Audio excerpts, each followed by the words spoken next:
my point was getting back to Hogan. Yeah. I don't know if you've thought about this, John, but bro, can you imagine? So let's see. When Hulk really came in prominence is 80. When did he beat this shit? I always get confused between 81 or 83. January 23rd, 1984. 84. Okay, so what? 94, 2004, 2014, 40 years. 40 years. 40 years. John, can you imagine? I can't imagine this for the life of me. Can you imagine for 40 years always having to be Hulk Hogan? Always having to be on. Bro, if you showed anybody in the world a picture of Hulk Hogan, they knew who he was. Yep. So you're talking about, bro, this guy cannot step outside of his house without people knowing it's Hulk Hogan, bro. So you're talking about a supermarket, a restaurant, out with the family, going to a movie, going on a golf course, 24/7, bro. For 40 years, this guy had to be on because if you met him, you were expecting him to be a certain way. John, can you imagine living your life like that for 40 years where you could never let that guard down? You could never be you. He could never be Terry Bollea. I can't imagine the psychological impact that would have on a human being for 40 freaking years, John, to always have to be on. I can't imagine that, bro. It would be exhausting.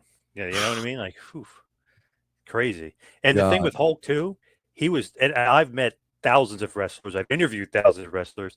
He literally, no joke, it's probably the nicest I've ever met or talked to. So it's like, not only that, he's got to he's got to keep it up. He's got to keep his spirits, but he's genuinely like the nicest guy too, which might shock some people, but maybe Sting is close, Piper very, very close, but Hogan to me was the nicest. Oh yeah. I would definitely agree with that. God, bro, it's man, John, I don't know if you've seen it recently, but there's a lot of clips and everything, since his passing.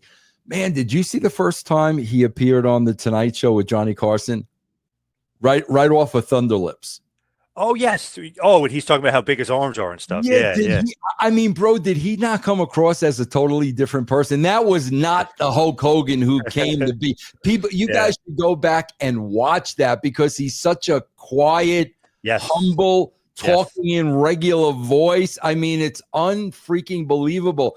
John, I would love, obviously we'll never know this. Man, if things did not work out the way they did for Hulk Hogan, I wonder what Terry Bollea would have been. Because, bro, I mean, and I know this, everything about the dude, but people watching this may not know this. Bro, the dude was a great baseball player.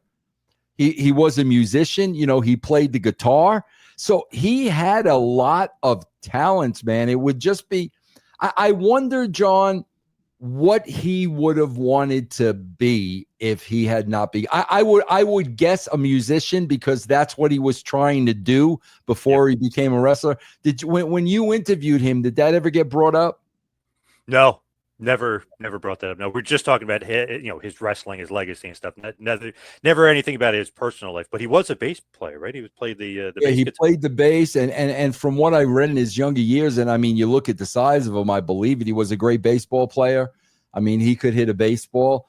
But just interesting, man. Of what would he have done if not been in wrestling? I'm confident, bro, that he would have been successful no matter what, because wrestling or not, bro, the guy's drive, nobody worked harder than the guy. And, bro, he had to be exhausted. And we're even seeing at the end of his life, John, he's still going to All-American beer and driving from town to town to town. Bro, he never, ever stopped, man. Yeah, always was maybe doing too much. And like Bubba was saying, his daughter was saying, it's like, you got too much going on. Then you got that restaurant in the middle of Times Square right next to MSG, or a little bit down from Times Square, but it's that right by MSG, like crazy. He's got way too much going on. The beer, and it's just weird, John, because it's like I always ask myself this question with guys like Hogan, man. And listen, I'm not them, So like, I don't understand it. But like, when you've had that type of success, I just always wonder, like, bro, when is enough money enough? Like, my God, bro, if I had Hogan money at my age right now, bro, you would never see Vince Russo again. You would never see me. You would never hear from me. I would live someplace secluded where I wanted to live, where I'm not being bothered. I would be doing all the things that I want to do. But I don't know if with somebody like Hulk, bro, it just gets so in their blood and it just gets so ingrained, bro, that you almost don't know how to stop.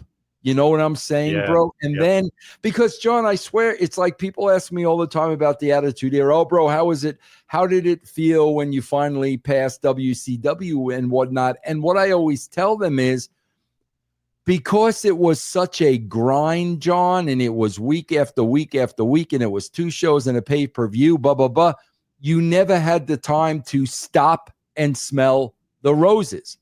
I don't think Hulk ever had the time to do that. And, bro, the only reason I'm bringing that up, John, is because, bro, if he would have done that, who knows? Maybe it would have added 5 more years to his life. You know what I'm saying, John? I think there comes a time in life where you've got to stop. You've got to enjoy the labors of your work. You've got to enjoy your career. You've got to enjoy what you've accomplished, and you just got to take a breath. And it just seems like this dude never took a breath. Yeah, it just kept going and going. It's crazy because you think about it, right?